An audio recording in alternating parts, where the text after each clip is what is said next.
Fabienne Synthès, le 18-20. Le monde d'après de Jean-Marc Four. Jean-Marc, c'est donc l'événement international de la journée. Volodymyr Zelensky est en visite surprise en Europe, ce midi à Londres, ce soir à Paris, à Bruxelles probablement demain. Certainement même. Certainement demain, à Bruxelles demain. Pour vous, ce déplacement du président ukrainien doit se regarder comme un révélateur des craintes et des inquiétudes de Kiev après un an de guerre, et c'est votre monde d'après. Ça se complique. Voilà l'aveu de Volodymyr Zelensky. C'était le week-end dernier à Kiev. D'habitude, le président ukrainien est adepte des messages optimistes, mais ces derniers jours, il le reconnaît. La situation militaire est difficile dans l'est de l'Ukraine où l'ennemi est plus nombreux et se regroupe. C'est la première raison de ce déplacement spectaculaire de Volodymyr Zelensky. Pour la première fois depuis des mois, il est inquiet sur l'évolution militaire des prochaines semaines. Les forces russes gagnent du terrain, lentement, à l'issue de combats acharnés, mais elles en gagnent dans la région de Bakhmout en particulier. Et selon les services de renseignement occidentaux, plusieurs indices laissent imaginer une offensive russe à la fin de l'hiver. Donc, objectif numéro 1 de Zelensky, obtenir des armes de ses alliés occidentaux, de l'artillerie, beaucoup plus de munitions, des obus, c'est l'urgence.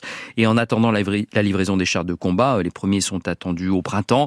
Il veut obtenir donc la promesse de recevoir des avions de chasse. Il l'a martelé tout à l'heure devant le Parlement britannique. Il est en train de le redire en conférence de presse en ce moment même. Je vous le demande, des avions de combat, des ailes pour la liberté. Le choix de démarrer cette tournée européenne par Londres ne doit rien au hasard. Les Britanniques, après les Américains, sont les plus gros fournisseurs d'aide militaire à l'Ukraine et ils ont été les premiers à promettre des chars lourds, en l'occurrence des Challenger. Signe d'ailleurs que le débat sur les avions bouge, Zelensky a obtenu aujourd'hui des Britanniques l'engagement qu'ils forment des pilotes ukrainiens. Et donc deuxième étape, c'est pour Paris et c'est ce soir, dîner avec Emmanuel Macron et Olaf Scholz. C'est la traduction de la deuxième inquiétude de Zelensky, l'inquiétude politique. Le président ukrainien a beau s'être entretenu à 43 reprises avec Emmanuel Macron depuis un an, et Paris a beau affirmer vouloir la victoire de l'Ukraine, quelques doutes subsistent.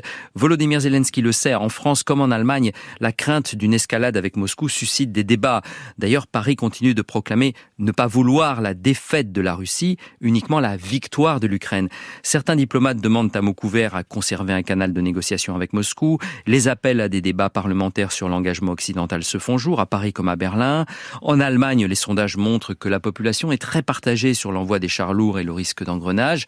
Et puis, outre-Atlantique, la nouvelle Chambre des représentants aux États-Unis, dominée par les Républicains, pourrait se montrer plus tatillonne sur les efforts budgétaires pour l'Ukraine, d'autant que le récent épisode du ballon chinois pousse Washington à se reconcentrer sur la menace de Pékin. Donc en venant à Paris, arrivée prévue pas avant 21h, Zelensky est bien sûr guidé par un objectif militaire, obtenir pourquoi pas des chars Leclerc ou des avions de chasse français, Mirage, Rafale. Emmanuel Macron n'a pas fermé la porte, mais il cherche surtout des garanties politiques. Et donc troisième étape, Bruxelles, demain pour le sommet de l'Union européenne. Une troisième inquiétude ? Oui, le sujet à Bruxelles, comme toujours, c'est l'unité des 27. En se présentant en chair et en os au sommet européen, Zelensky veut faire souffler ce vent d'unité. Il devrait prononcer demain matin un discours devant le Parlement européen, pousser les 27 à accroître encore les sanctions économiques contre Moscou en demandant des sanctions ciblées contre certaines entreprises russes, défendre l'idée d'un fast track, c'est-à-dire un processus d'adhésion accéléré pour l'Ukraine.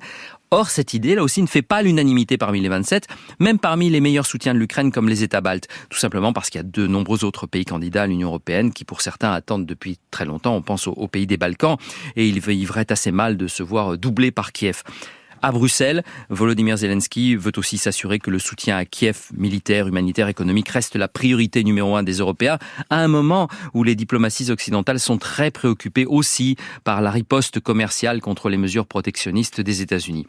Bref, après quasiment un an de guerre, les motifs d'inquiétude sont quand même multiples pour Volodymyr Zelensky, donc il fait ce qu'il sait faire de mieux, une opération de communication éclair pour toucher les opinions publiques et ressouder les rangs occidentaux derrière son flambeau.